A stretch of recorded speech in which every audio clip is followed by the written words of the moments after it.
Olá, tudo bem? Vamos falar hoje sobre região norte, Amazônia, né? Estamos falando sobre essa área.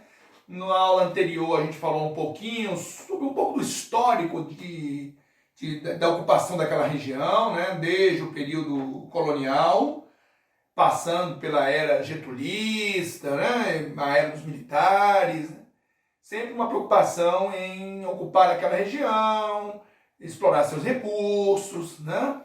E percebe-se que o Estado brasileiro optou por grandes projetos naquela área, né? Tanto na área mineral, quanto na área madeireira, quanto na área agroindustrial. E com a criação da Zona Franca de Manaus, no final dos anos 60, também lançou-se um olhar sobre a questão industrial na região, né? A Zona Franca de Manaus foi criada como uma área de incentivos, né?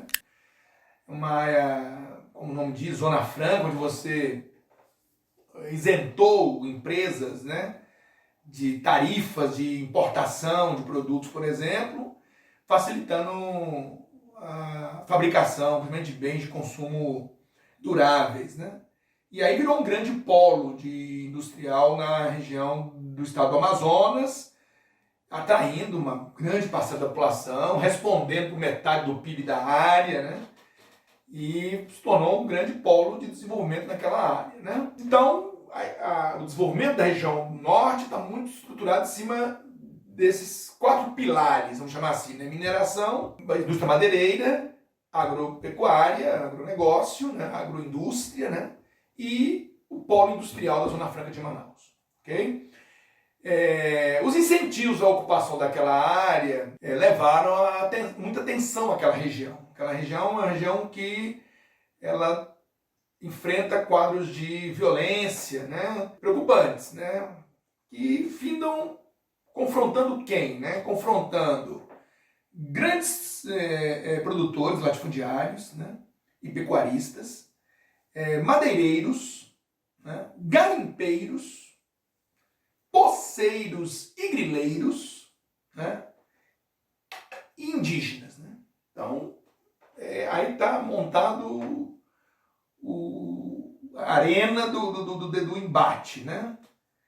Foi uma área que teve incentivo de ocupação, incentivo para desenvolver atividades produtivas, incentivo de migração para a região, mas não se equacionou bem esses elementos todos, né? E eles entraram em choque lá. Então, ao mesmo tempo que você tem um arco de devastação ali no sul e parte leste, né, da região norte, né, aquela região leste do Pará, né, o oeste do Maranhão, né, norte do Tocantins, o sul do Pará, Rondônia, Acre, sul do Amazonas, norte do Mato Grosso, né, toda essa área aí constitui que é a área de ocupação mais intensa, onde está o chamado arco de devastação, né, que tem avançado, né, mais para o norte, né. E também coincide com o arco de violência, né, que é justamente onde há confrontos aí. Tem também os elementos ligados ao preservacionismo da região, né, ONGs, líderes comunitários, líderes extrativistas, né, religiosos, né, que findam se envolvendo também com as questões sociais, agrárias, né, fundiárias, movimentos sem terra, né. E aí é um quadro de violência. É óbvio que é uma região ainda onde você tem uma dificuldade com fiscalização, com policiamento, né? Ainda essa estrutura ainda é precária por lá, né? O desenvolvimento urbano da região ainda não se desenvolveu plenamente ainda, então há uma certa desarticulação ainda, um certo isolamento de áreas, né? E aí tudo fica mais difícil, né? O braço da lei fica mais curto muitas vezes, né? Falta pessoal para fiscalizar, para buscar, né, a aplicação da lei, né? Então muitas vezes tem lugares lá onde impera mesmo a lei da força, né? Então essa é uma realidade também que se tem naquela região. É uma área com grande presença de indígenas, né? O maior número de indígenas, cerca de 340 mil indígenas na região, né? a maior parte das 80% das reservas indígenas estão naquela região, né? E essa é uma outra zona de atrito forte entre as áreas preservadas indígenas e madeireiros, pecuaristas, garimpeiros, né? Esse é um foco forte de confronto ali naquela área, né? E justamente essas áreas indígenas são as áreas que costumam preservar bem a Amazônia ali. Costuma-se dividir aquela região em duas partes, né? A Amazônia Oriental, que seria Pará, Tocantins, Amapá, né? E o oeste ali do Maranhão. Isso falando de Amazônia, né? Se a gente não quiser falar exclusivamente de região norte, obviamente eu não falaria do oeste do Maranhão, né? Mas se falar de Amazônia, nós estamos aqui na nossa explicação mesclando norte com Amazônia, né? Que fica mais completo a gente falar assim, né? Então, quando se fala de Amazônia Oriental, então é essa parte que engloba a parte mais a leste, né? Da região norte. E aí nós temos ali que a área mais desenvolvida é a área mais impactada ambientalmente, né? A mais ocupada, né? Que é uma área que se desenvolveu muito a partir do eixo da Belém-Brasília, do projeto Grande Carajás, que foi um projeto de mineração que se desenvolveu ali a partir da década de 70, né? Comandado pela Companhia Vale do Rio Doce, que até hoje é quem comanda lá, né? Na época a Vale do Rio Doce era uma estatal, hoje ela não é mais uma estatal, ela sofreu uma privatização, mas é um projeto de extração de ferro, manganês, cobre, ouro, né? O maciço do Carajás é o maior núcleo ferrífero do mundo, né? Na época, uma empresa americana, né, consorciada aqui com o governo brasileiro, fazia o levantamento, né, uma espécie de rastreamento mineral da região e descobriram, né, esse maciço, né, Serra dos Carajás, uma área de tanto ferro, tinha áreas na serra que a vegetação nem brotava, né? É o maior núcleo ferrífero do mundo. E aí se desenvolveu, o governo brasileiro desenvolveu um grande projeto lá, o projeto Grande Carajás, que envolve a extração de ferro, principalmente, mas outros minerais também, alumínio, né? Projeto de alumínio, e bauxita, né? Que se transforma em alumínio e alumina a partir da metalurgia. Tem também a estrada de ferro Carajás, que leva esses minerais para fora do país, né? Por essa estrada de ferro você vai até o Maranhão, até São Luís, né? No porto de Itaqui. A ideia é que ao longo dessa ferrovia se desenvolvessem núcleos metalúrgicos, né? Algumas metalurgias se desenvolveram nessa região. E para dar energia a esse projeto, energia elétrica, nasceu a hidrelétrica de Tucuruí, na bacia do Rio Araguaia, Tocantins, né? Que é uma das maiores hidrelétricas do Brasil, né? Então, a ocupação da porção oriental da Amazônia está muito ligada a esses projetos, né? Grande Carajás, Estrada de Ferro Carajás, Porto de Itaqui, no Maranhão, o Porto da Madeira, né? Construção de Tucuruí, tudo isso atraiu pessoas, negócios, investimentos para a região, indústrias, né? Transnacionais e, claro, junto a tudo isso, desmatamento, poluição, problemas sociais, né? Porque com isso pessoas migraram para a região, principalmente nas primeiras etapas do desenvolvimento dos projetos, né? E muitos não tiveram emprego posteriormente, quando a fase de implantação do projeto passou, né? E muitos prolificaram, né? Então, temos também no Amapá, que é parte ainda dessa Amazônia Oriental, tivemos lá o projeto Jari, né? No Rio Jari, e o projeto de extração mineral na região da Serra do Navio, no Amapá, né? Que gerou também a construção de uma ferrovia, a estrada de ferro do Amapá, né? Explorado por uma empresa chamada Indústria e Comércio de Mineração, a ICOME. Construíram um porto, o Porto de Santana, no Amapá. Só que o minério de manganês de alto teor, que estava mais na superfície, foi todo extraído, né? Metade da reserva foi explorada, isso foi desde os anos 70, né? E depois, com a queda do preço do minério no mercado internacional, a empresa responsável perdeu o interesse, né? E era uma transnacional e ela findou repassando isso para um consórcio de empresas nacionais, né? Mas o projeto perdeu envergadura. Mas tivemos no Amapá 2 projetos também agrominerais, né? Principalmente no Amapá, ali na Serra do Navio, mais de extração mineral, né? Mas o projeto Jari envolvia um projeto que envolvia extração mineral, manejo de floresta, agroindústria, era um projeto vertical, né? Foi desenvolvido lá por um americano, né? Mas que depois ele veio a falir e tudo mais. Mas foram 2 projetos importantes lá no Amapá. Isso em se tratando da chamada Amazônia Oriental, né? Agora nós temos uma outra parte que é a Amazônia Ocidental. Aí nós estamos falando de Amazonas, Rondônia, Acre e Roraima, né? Aí é o outro pedaço da Amazônia, menos ocupada, menos desenvolvida, menos desmatada, né? Com menos impactos ambientais, né?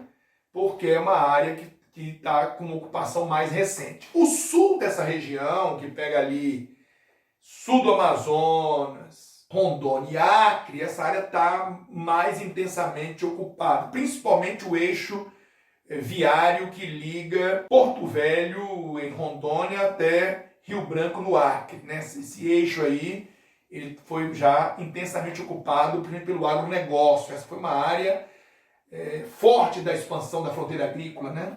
Ali pela Amazônia. Desenvolveu, inclusive, importantes núcleos urbanos nessa região, né? Uma área bastante desenvolvida do ponto de vista do agronegócio. Inclusive, entrando em choque com os extrativistas, né? Aquela região ali de Chapori, no Acre, né? Onde notabilizaram lá a figura do Chico Mendes, né? Que lutou, isso foi um líder que lutou pela criação das reservas extrativas, né? Onde se reservava áreas para manter a floresta em pé, intacta, e eles, os extrativistas, pudessem continuar com suas atividades sem ameaça do desmatamento, nem entrou em choque com pecuaristas, né? Findou que, a mando de um pecuarista especificamente, ele foi assassinado, né? Se formou um grande ícone aí, um grande representante ambiental brasileiro reconhecido mundialmente, né? Daí o Instituto Chico Mendes, CMBio, né? Que a gente tanto fala aí, que se encarrega hoje de fazer estudos e projetos nessa área ambiental na Amazônia, né? Então, esse eixo entre Rondônia e Acre, ele está mais intensamente ocupado, né? E existe agora uma conexão, né, de Porto Velho com Manaus, através de uma rodovia, né? Que também vai intensificar a ocupação desse eixo cada vez mais, né? Manaus já está ligado a Boa Vista, em Roraima, por uma rodovia. Essa rodovia, inclusive, conecta Manaus com a Venezuela e chegamos até o Caribe, inclusive, né? Que foi visto como uma via de escoamento de produtos da Zona Franca para o Caribe, né? Foi visto como uma conexão do Brasil com o Caribe em termos comerciais, né? Então é uma região que está se conectando, está crescendo, né? E intensificando projetos também na área madeireira, extrativa, né? Na área industrial lá com a Zona Franca. Então é uma área de uma ocupação mais recente, começa agora a sofrer o resultado dessa ocupação, né? O estado do Amazonas hoje figura entre os estados que estão sofrendo mais intensamente o problema das queimadas, né? e desmatamento. Ele estava até então mais preservado, né? Mas no ano mais recente, agora em 2020, por exemplo, é uma região que está sendo mais assolada por desmatamento e queimado. Lá na Amazônia Oriental, só para fazer um complemento aqui que eu esqueci, no Vale do Rio Trombetas, a gente tem o projeto Oriximiná, que é um projeto de extração mineral, né? Um projeto na área de alumínio, né? Bauxita, né? muito forte, tá? Que também ajuda a complementar o desenvolvimento da região da Amazônia Oriental, né? Que a gente estava falando. Então, quando a gente fala de Amazônia, a gente pode pensar nessas duas, enfatiá-la nesses dois polos, né? O polo oriental e o polo ocidental. Uma outra coisa que também é importante relembrar quando a gente fala da região norte são as características da região naturais, né? Ali é uma região onde você tem uma bacia, né? A bacia amazônica, uma bacia sedimentar, com dois planaltos, né? Um ao norte, uma das Guianas, ao sul, planalto central, que são dois divisores d'águas importantes, né? A margem esquerda do rio Amazonas vem do Planalto das Guianas, a margem direita do rio Amazonas vem do Planalto Central brasileiro, né? É uma região dominada pela bacia amazônica. O rio Amazonas é um rio que nasce lá no Peru e entra no território brasileiro com o nome de Rio Solimões, né? Antes ele é Maranhão, Ucaiali, Vilcanota, né? Tem vários nomes, né? Mas ao entrar no Brasil se chama Solimões, e depois quando encontra com o Rio Negro, né, próximo ali de Manaus, né, ele passa a chamar Rio Amazonas, né, o famoso encontro, né, das águas do Rio Solimões, que são águas amarelas, com as águas do Rio Negro, que são águas negras, né, e que as águas não se misturam a princípio, né, porque são densidades distintas, uma tem grande composição orgânica, né, do Rio Negro, né, e a outra uma forte composição mineral, e aí a densidade é diferente e as águas não se misturando, o fenômeno das cores se chama, né? E aí o Rio Amazonas é considerado o rio de maior volume d'água do mundo e o rio mais extenso do mundo também, né? E essa região também é dominada pelo clima equatorial, subequatorial, né? Que é um clima quente, úmido o ano todo, com aquelas chuvas de convecção que a gente chama, né? Que é aquela chuva cíclica, onde você tem uma intensa evapotranspiração na região. Estamos falando de uma zona cortada pela linha do Equador, de grande insolação ao longo de todo o ano. Então, o nível de evapotranspiração na região é muito alto. E aí forma uma intensa umidade do ar naquela região, né? E isso satura e precipita, né? Porque na medida que o dia vai terminando, o ar vai esfriando, e aí contrai, né? E aí o que é vapor condensa e vira líquido e chove, né? Aí irriga rios e igarapés, né? Tem uma floresta muito densa, latifoliada, né? Quer dizer, com folhas largas, com um alto nível de transpiração, né? E de evaporação das águas dos rios e dos solos. E aí você tem esse contexto de chuvas cíclicas constantes, né? Em algumas áreas as pessoas chegam até estabelecer o horário da chuva todo dia, né? Então, outra marca da Amazônia é seu clima equatorial e subequatorial, né? Onde você tem temperaturas de 25 graus Celsius e a menor amplitude térmica do Brasil. Quer dizer, a menor variação entre máxima no verão e mínima no inverno. Porque praticamente é uma região sem inverno, né? É uma região onde você tem o ano todo calor e chuva, né? Só no período do inverno brasileiro, né? Que é esse período aí que nós temos junho, julho, agosto, setembro, né? Que você tem, às vezes, um braço da massa polar atlântica que entra lá pela região sul do Brasil, vindo da Patagônia, ele chega até a Amazônia, né? Esse braço da polar. Claro que ele chega bem desfigurado em relação ao que ele entrou lá no sul, mas ele causa uma queda abrupta de temperatura na Amazônia, né? E que é chamado lá de friagem, né? O fenômeno da friagem. Os caras estão acostumados a 25 graus de média. Se um dia fizer 18, 19 graus, eles chamam de friagem, né? Porque fugiu bem aos padrões dele, né? Então, uma área super quente, super úmida, né? De um relevo planáltico nas extremidades, mas com uma bacia central no meio, né? O relevo amazônico, a maior parte dele é marcado por baixos platôs, né?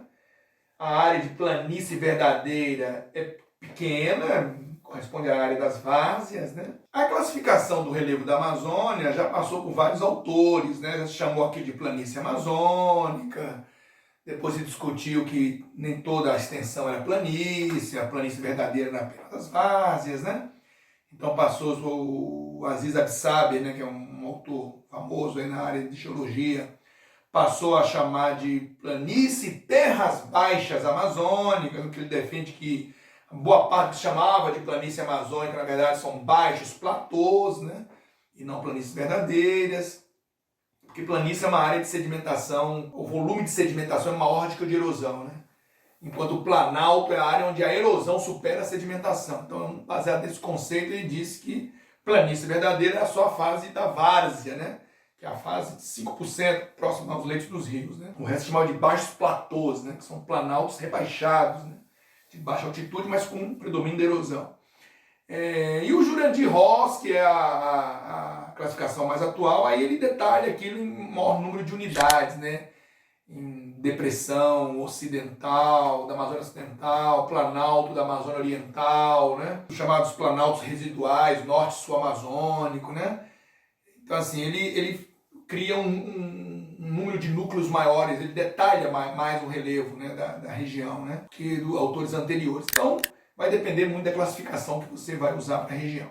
Em termos de bioma, nós temos ali a floresta amazônica, né, que é a maior floresta equatorial do mundo, uma floresta latifoliada, né, com folhas largas, com vegetais hidrófilos e higrófilos, né, vivem dentro da água ou sob muita umidade, né, densa, fechada, heterogênea, né, onde você tem 3 estratos convivendo ali, né, o rasteiro, que é o herbáceo, né, o arbustivo, que é o médio porte, e o arbóreo, né, predomínio do arbóreo, é claro, por isso que é floresta, né. E aí você tem uma mata muito fechada, com a luz às vezes tem até dificuldade de penetrar em alguns pontos da floresta, né. Os solos são arenosos, né? São solos que foi um fundo de mar no passado, né? Tanto que cultivar a Amazônia demanda um cuidado de fazê-lo em meio à floresta e não desmatando toda a floresta, né? Porque a regeneração daquilo não se dá naturalmente, né? E é uma região muito importante para o Brasil, né? Porque daquela região você tem massas úmidas, né? A massa equatorial continental, que é uma massa quente úmida, que irriga o centro-sul do Brasil, né? No período do verão. Os famosos rios voadores, né? Que é a quantidade de água suspensa sobre a Amazônia que vem irrigar aqui o centro-sul, né? Então nós dependemos muito daquela região também do ponto de vista climatológico aqui no Brasil. Além de ser uma região muito rica no patrimônio hídrico, não só seus rios, mas também o patrimônio de águas subterrâneas, né? Os aquíferos, né? Que eles têm lá, como o Alter do Chão, por exemplo, né? Que é um dos maiores do mundo.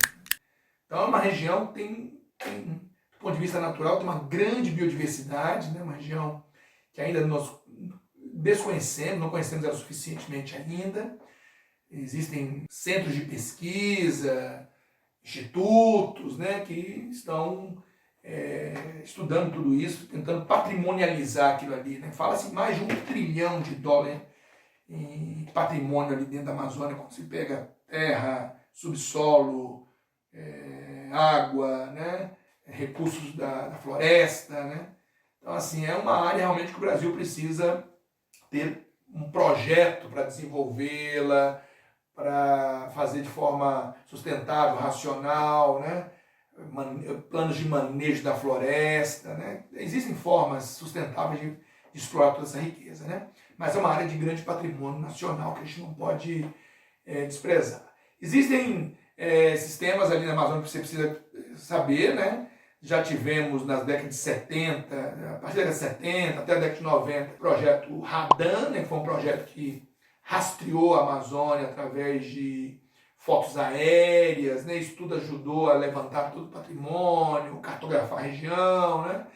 Tivemos o Calha Norte também, que é um projeto desenvolvido desde a época do José Sarney, na década de 80, com forte presença do Exército, né? Um projeto ao longo da fronteira da Amazônia brasileira, né? Com os países vizinhos, e ao longo também da calha principal do Rio Amazonas, um projeto de defesa do país, né? E tivemos também o CIVAN, né? Um projeto de levantamento de informações a partir de comunicação via satélite, né? De imagens via satélite. Um banco de dados foi criado, esquadrinhando toda a Amazônia, né? E a partir daí controlando desmatamento, tráfico, né? contrabando, ocupação ilegal de terras, queimadas, né? Então o CIVAM é um projeto que envolve alta tecnologia, geoprocessamento de informações, né? Imagens de satélite, e tudo isso sendo levantado e estudado, né? Para melhor conhecer a Amazônia. Então, é isso. Além disso, volta e meia você pode ter a Amazônia também envolvida em algumas polêmicas, né? Como já tivemos lá, né? Que chegou até o Supremo Tribunal Federal, a discussão sobre a Raposa Serra do Sol, né? Que era uma reserva indígena, onde parte dela tinha sido ocupada por não indígenas que desenvolveram uma série de atividades lá dentro, do que seria a reserva deles, e eles foram à justiça, e isso demorou anos para ser resolvido, e ao final o Supremo Tribunal Federal bateu o martelo e decidiu que a área tinha que ser desocupada, né? Porque era a área da reserva dos índios, né?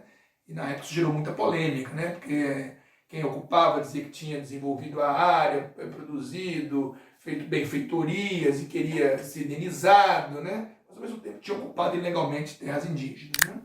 Então, quando você vai se deparar, né? Em 91 foi demarcada a reserva Yanomami, no Roraima, né? Uma reserva imensa, né? Muito se questionou, né? Se não era muita terra para pouca gente, né?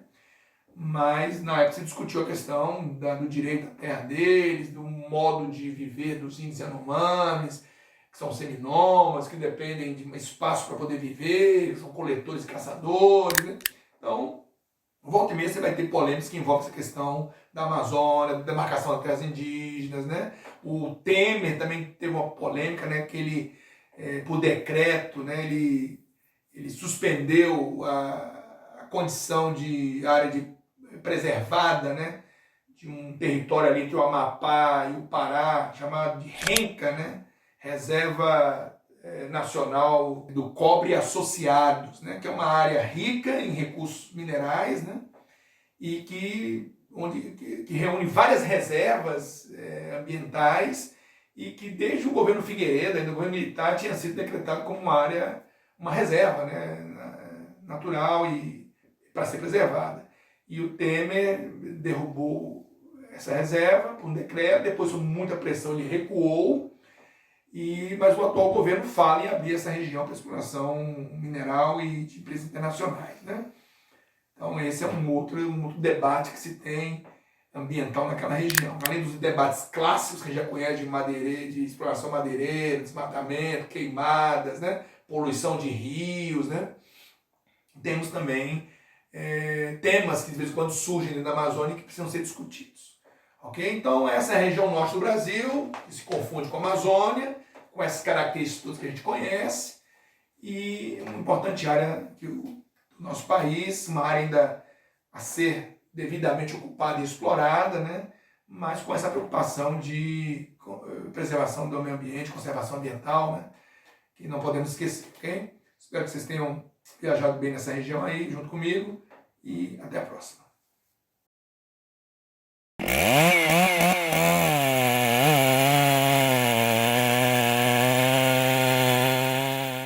Antes aqui era sem limite, assim, para fazer roçada aqui por perto, você derrubava áreas grandes sem controle. Porque o prazer do pessoal, nós aqui, eu digo assim, nós tudinho, comum, era qualquer matinho queimava. Antes a gente trabalhava, né, na lavoura e degradava muito o meio ambiente. Querendo saber, né? Sabia que estava pegando, então mata tudo.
Amazônia, mais de 4 milhões de quilômetros quadrados, 25 milhões de pessoas, cerca de 30 mil espécies de plantas e mais de 1.000 rios. O maior deles, o Amazonas, é também o maior do mundo. Corta toda a floresta antes de alcançar o Atlântico e, por onde passa, ajuda a manter a maior diversidade de vida do planeta.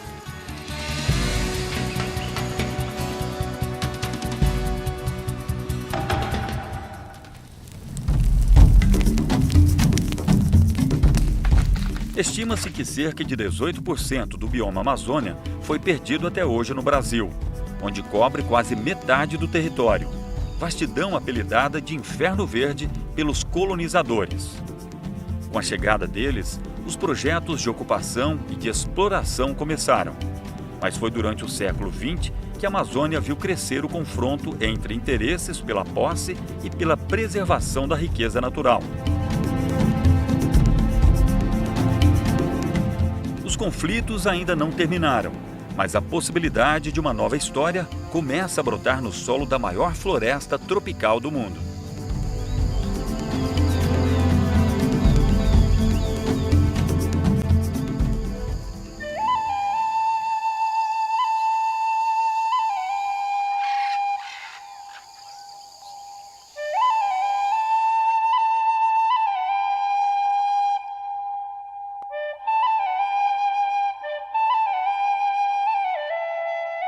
O rio Tapajós corre por 810 quilômetros, nasce no Mato Grosso, corta ao Pará e, para chegar ao mar, desemboca no Amazonas, perto da cidade de Santarém.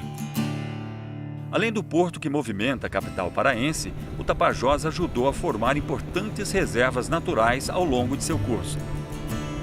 A 50 quilômetros de Santarém estão algumas dessas áreas de proteção.